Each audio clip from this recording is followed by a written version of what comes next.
السلام علیکم۔ آپ سب کو میرے یوٹیوب چینل کہانی گھر میں خوش آمدید۔ آج کی اس ویڈیو میں ہم ناول آنچل کی اوٹ کی ایپیسوڈ نمبر 15 سنیں گے۔ اسلام اور مسلمانوں سے کیوں؟ کیونکہ اسلام نے دنیا کے امن کو تباہ و برباد کر دیا ہے اور کوئی مذہب ایسا نہیں جو انسانیت کا دشمن ہو۔ دیکھو جولیا، جو سطحی طور پر نظر آ رہا ہے وہ اسلام ہرگز نہیں۔ اسلام تو ہمیں کسی کے احساسات کو بھی تکلیف دینے کی اجازت نہیں دیتا، اور امن تو اسلام کی روشنی سے ہی قائم ہوا تھا۔ اگر تم نفرت کا پردہ اٹھا کر دیکھو تو اسلامی تعلیمات تمہاری ایسی رہنمائی کریں گی کہ تمہیں اپنے وجود کا اصل مقصد سمجھ آنے لگے گا، اور تمہیں تمہارے ہر سوال کا جواب مل جائے گا۔ نہیں، میں اسلام کے بارے میں نہیں جاننا چاہتی، وہ انکار کرتے ہوئے چلی گئی۔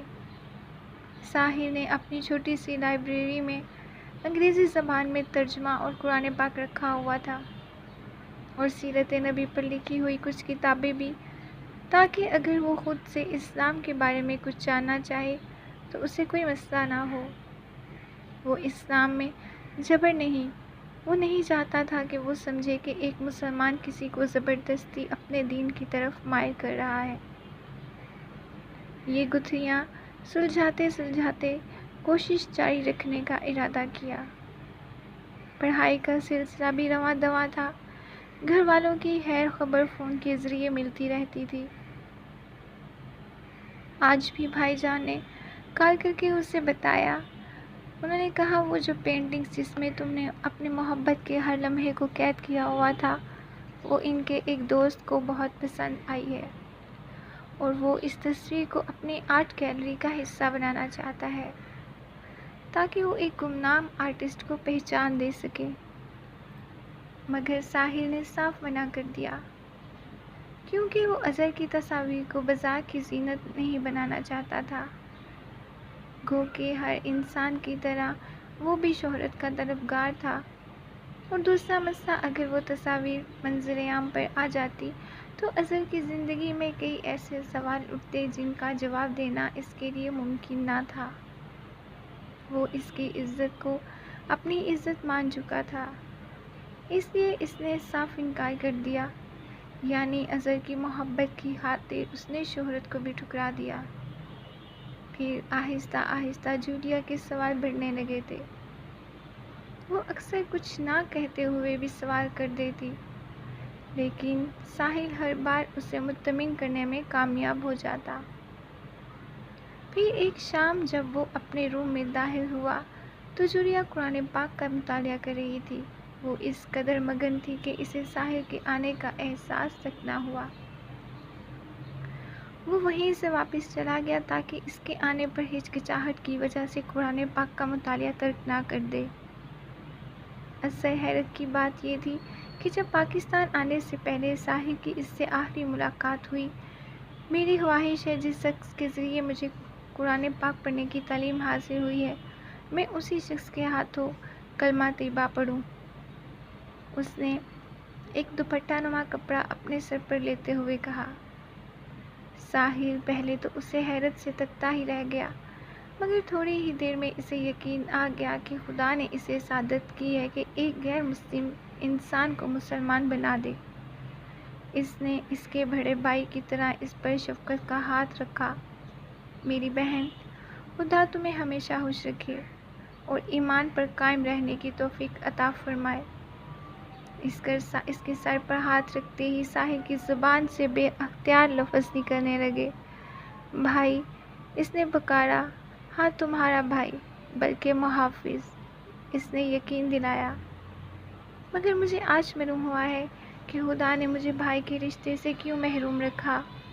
اس نے تمہاری شکل میں بھائی کو میرا رہنما بنا کر بھیجنا تھا۔ آنکھوں میں خوشی کے آنسو جھلکنے لگے۔ پھر اس نے اسے کلمہ پڑھایا۔ جیسے جیسے وہ لڑکی کلمے کے الفاظ اپنی زبان سے ادا کر رہی تھی، اسے لگ رہا تھا ہر طرف اللہ کی صدائیں گونجنے لگی ہیں۔ اس لمحہ اس قدر سرور تھا کہ جیسے اس سرور کی طلب سے اس نے صدیوں کی سکون محسوس ہوا ہو۔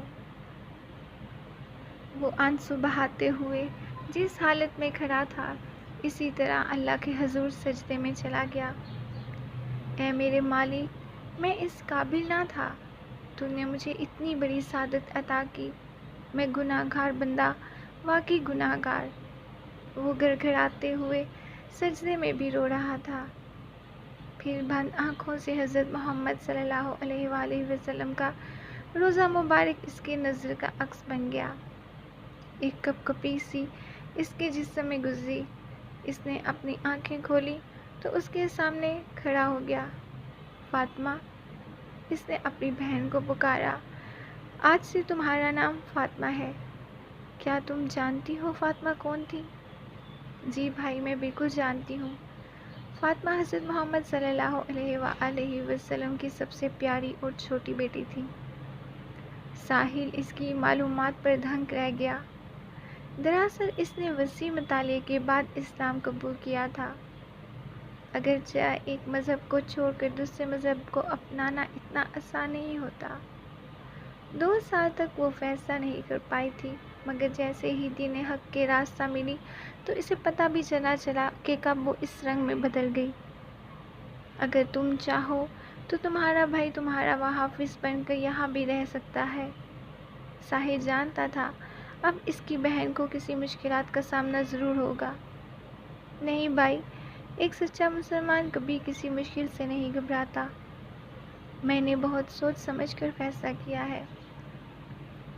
میں جانتی ہوں مجھے کب اور کیسے کیا کرنا ہے۔ نہیں، یہاں تمہاری جان کو خطرہ بھی ہو سکتا ہے۔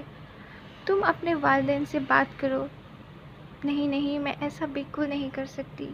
میرا تعلق ایک مذہبی گھرانے سے ہے، وہ تو مجھے جان سے ہی مار دیں گے۔ انہیں میری واقعی کوئی پرواہ نہیں۔ وہ مجھے کبھی تحفظ یا اپنی موجودگی کا احساس نہیں دلا سکتے۔ پھر وہ کچھ دنوں میں ساحل کے ساتھ پاکستان آ گئی۔ آج شجاع دفتر سے خاصا پریشان گھر لوٹا۔ خیریت تو ہے نا؟ آپ کچھ پریشان نظر آ رہے ہیں، اظہر نے پوچھا۔ کچھ خاص نہیں، آج کا کام بہت زیادہ تھا اس لیے تھک گیا ہوں، شجاع کوٹ صوفے پر پھینکتے ہوئے بولا۔ میں آپ کے لیے کھانا لے کے آتی ہوں، پھر آپ آرام کر لیجیے گا۔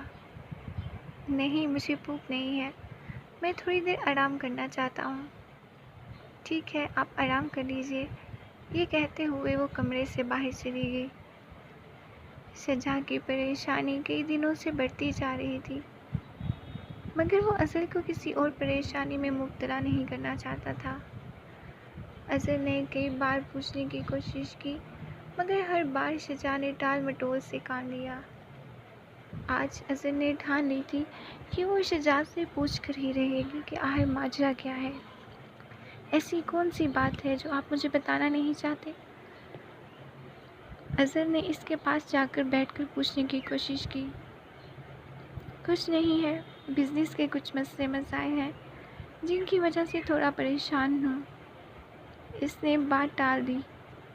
شجاع نے شاید اپنی ذات کو اتنا بھی اہم نہیں جانا تھا جتنا آپ کو جانتی ہوں۔ آپ کو جاننا چاہتی ہوں کیونکہ آپ ہی میرے لیے سب کچھ ہیں۔ اس لیے جو بھی بات ہے آپ مجھے بتائیں۔ آج سے میں آپ کو کبھی اتنا پریشان نہیں دیکھا جتنا آج دیکھ رہی ہوں۔ دراصل کچھ دن پہلے نایاب میرے آفس میں آئی تھی، اس نے مجھے عجیب سی الجھن میں ڈال دیا ہے۔ وہ مجھ سے شادی کرنا چاہتی ہے اور اب اسے میری ہر شرط منظور ہے۔ اور آپ بھی اس سے شادی کرنا چاہتے ہیں؟ ابھی اظہر کا جملہ ادھورا ہی تھا کہ شجاع بات کاٹتے ہوئے بول پڑا۔ نہیں نہیں، ایسی کوئی بات نہیں، بلکہ پریشانی کی بات یہ ہے کہ وہ پچھلے 2 دن سے ہسپتال میں ہے۔ اس نے 2 مرتبہ خودکشی کرنے کی بھی کوشش کی۔ مجھے کچھ سمجھ میں نہیں آ رہا کہ میں کیا کروں، مگر اتنا ضرور ہے کہ اس کی حالت کا ذمہ دار میں ہوں۔ میں نہیں تو اس کی آنکھوں میں یہ خواب سجائے تھے۔ اس نے سب کچھ تو بتا دیا۔ اظہر پر جیسے بجلی سی گر پڑی تھی۔ شاید اسے اندر دل میں اندازہ نہیں تھا کہ نایاب ان کی زندگی میں پھر سے لوٹ آئے گی۔ میں اسی لیے تمہیں اس بات سے بے خبر رکھنا چاہتا تھا۔ شجاع اس کے چہرے کا بدلتا ہوا رنگ دیکھ کر بولا، نہیں، میں تو بس اتنا سوچ رہی تھی کہ زندگی کتنی طرح ہوتی ہے نا۔ اظہر نے خود کو نارمل کرتے ہوئے کہا، ہاں تم بالکل ٹھیک کہہ رہی ہو، خود کو آج بالکل بے بس محسوس کر رہا ہوں۔ میری زندگی اس دوراہے پر کھڑی ہے جہاں ایک میرا گھر اور دوسری طرف وہ لڑکی جس کو میں نے اپنی محبت کے ادھورے خواب دکھائے تھے۔ میں خود کو بھی دھوکے باز سمجھ رہا ہوں اور پچھتاوے کی آگ میں جلنے لگا ہوں۔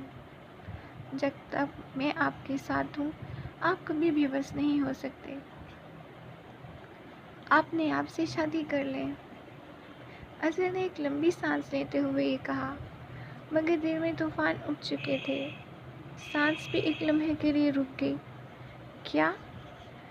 شجاع نے حیرانگی ظاہر کرتے ہوئے اس کی طرف دیکھا۔ میں خود کو بھی نایاب کی اس حالت کا ذمہ دار سمجھتی ہوں۔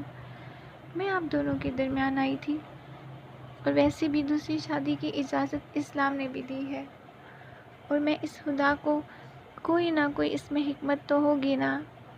اظہر نے اسے حوصلہ دیتے ہوئے کہا، نہیں اظہر، تم ہم دونوں کے درمیان نہیں آئی، بلکہ تمہارا جو صدیوں سے مجھ سے تعلق تھا وہ تمہیں میری زندگی میں لے کے آیا۔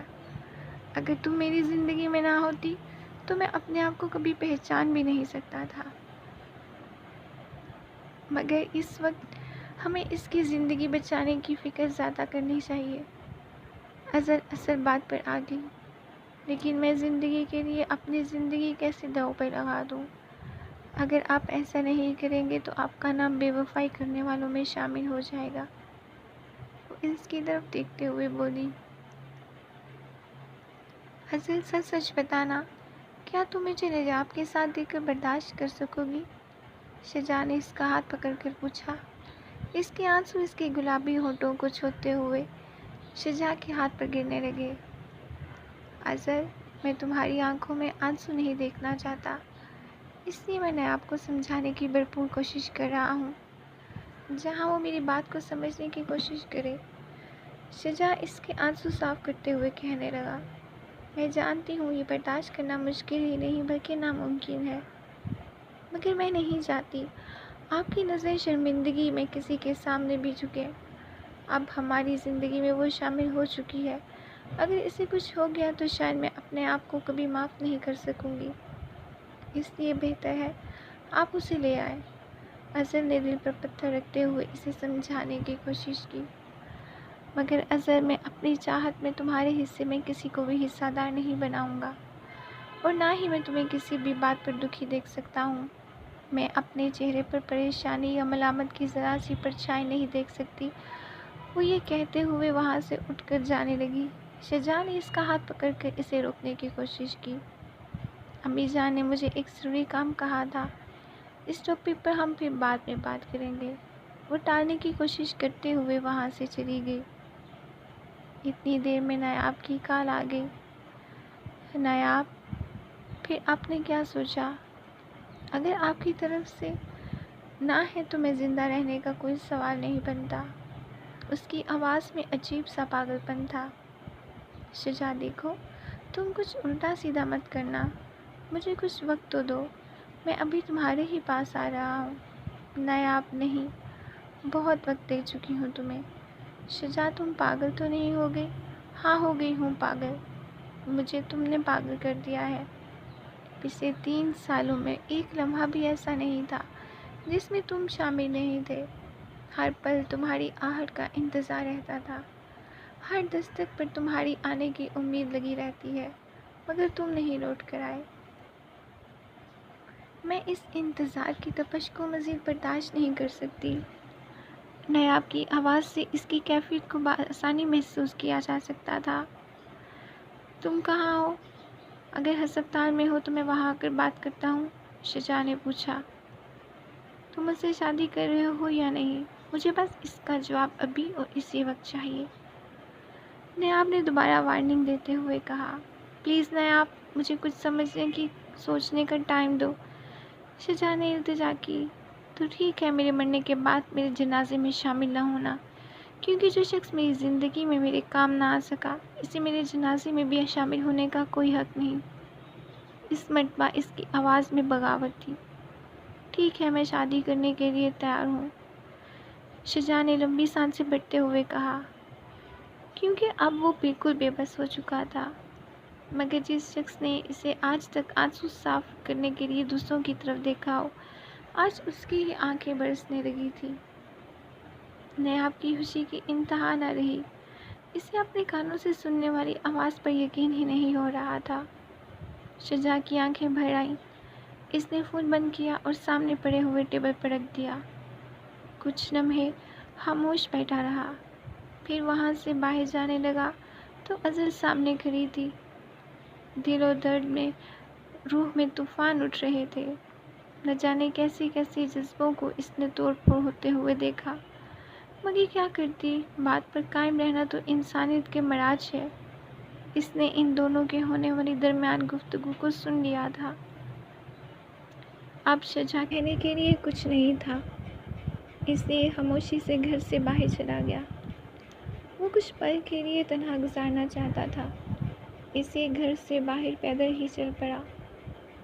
اسے معلوم نہ تھا کہ وہ کس راہ پر چل رہا ہے اور اس کی منزل کہاں ہے، مگر پھر بھی وہ اظہر کے ساتھ گزارے ہوئے ہر لمحے کو اپنی یادوں میں زندہ کیے ہوئے چل رہا تھا۔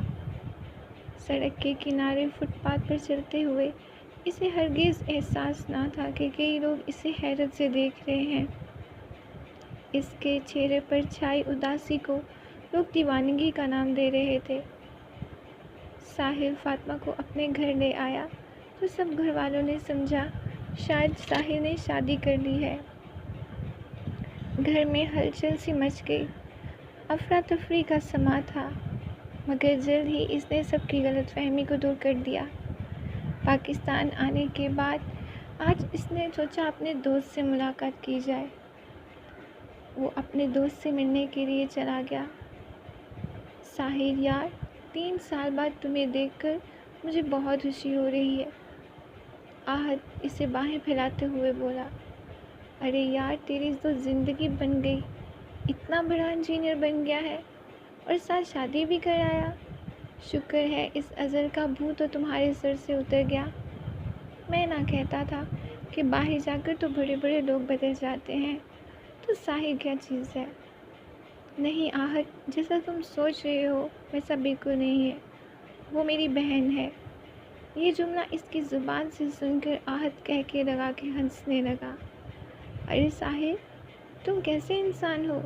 ایک لڑکی ملی، اسے بھی بہن بنا لیا۔ وہ مسلسل ہنس رہا تھا۔ میں ان لوگوں میں سے نہیں ہوں جو عورت کو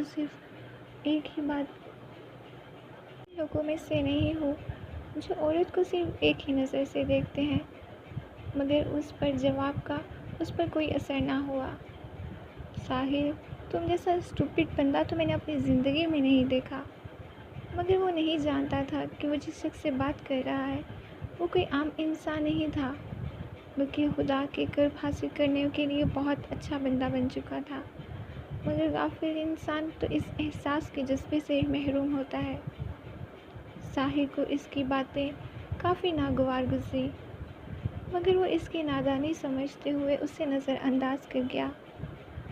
شجاع نے آخر نہ چاہتے ہوئے بھی نیاب سے نکاح کر لیا۔ نکاح کے فوراً بعد سب سے پہلے اس نے اظہر کو کال کی۔ شجاع، ہیلو، اظہر مبارک ہو، اس نے کانپتی ہوئی آواز میں کہا۔ شجاع، میں آج بھی صرف تمہارا ہوں۔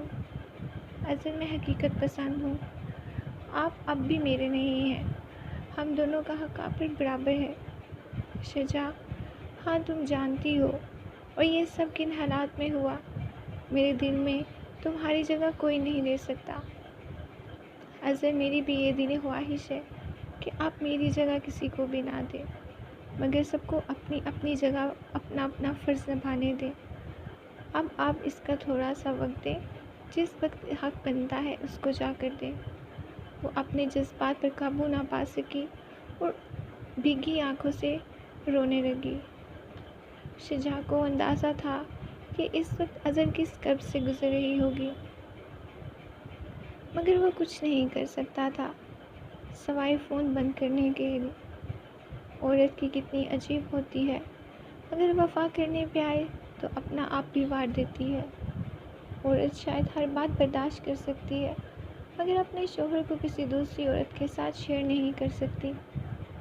اگر کسی عورت پر شخص سے محبت ہو جائے تو وہ اپنی محبت کو دفنا دیتی ہے، مگر جب ایک بیوی کو شوہر سے محبت ہو جائے تو اپنے شوہر کو کسی کا بنتا ہوا دیکھنے میں بہت تڑپتی ہے۔ آج کی رات اظہر کی زندگی کی سب سے بھیانک رات تھی۔ وہ ایک ایک لمحہ رو رہی تھی، اس پر ایک ایک لمحہ صدیوں جیسا تھا۔ وہ اپنے آنسوؤں سے پاؤں تک بھیگ چکی تھی۔ شجاع کی کمی گھٹن بن کر اسے تڑپا رہی تھی۔ اسے یوں محسوس ہو رہا تھا جیسے کوئی اس کی روح کو دھیرے دھیرے اس سے الگ کرنے کی کوشش کر رہا ہے۔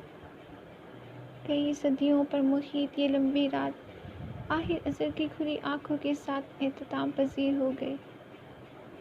یوں ہی دن گزرتے رہے۔ اکثر اظہر کو شجاع کی کمی محسوس ہوتی تھی، کیونکہ اب وہ پہلے کی طرح اسے وقت نہیں دے پا رہا تھا۔ اظہر کے لیے یہ سب برداشت کرنا کافی مشکل تھا، مگر اس نے کبھی شکوہ نہ کیا، کیونکہ یہ فیصلہ اس کا ہی تھا۔ ہر بار کی طرح اس بار بھی اس کا فیصلہ احساس کے حق میں کرنا پڑا۔ شجاع اپنی زندگی سے کافی مطمئن ہو گیا تھا۔ اس کے دل میں اظہر کے لیے چاہت پہلے سے کئی گنا بڑھ گئی تھی۔ وہ اسے خوش رکھنے کی بھرپور کوشش کرنے لگا، مگر پہلے کی طرح ہونا ممکن نہ تھا۔ ایک دن نیاب اور شجاع اکٹھے ناشتہ کر رہے تھے کہ اچانک نیاب نے شجاع سے ایک عجیب سا سوال پوچھا۔ اگر کبھی ایسا ہو کہ میں اور اظہر زندگی اور موت کی کشمکش میں مبتلا ہوں تو آپ کسے بچائیں گے؟ یہ کیا بچوں والا سوال کر رہی ہو؟ شجاع نے غصے سے جواب دیا۔ نہیں، پھر بھی آپ بتائیں۔ اس نے دوبارہ سوال پوچھا۔ میں تم دونوں کو بچانے کی کوشش کروں گا، شجاع نے اپنی آواز میں نرمی پیدا کرتے ہوئے کہا۔ پہلے اسے بچانے کی کوشش کریں گے یا مجھے؟ اس نے دوبارہ سے یہی سوال دہرایا۔ تم کیا احمقانہ باتیں لے کر بیٹھ گئی ہو؟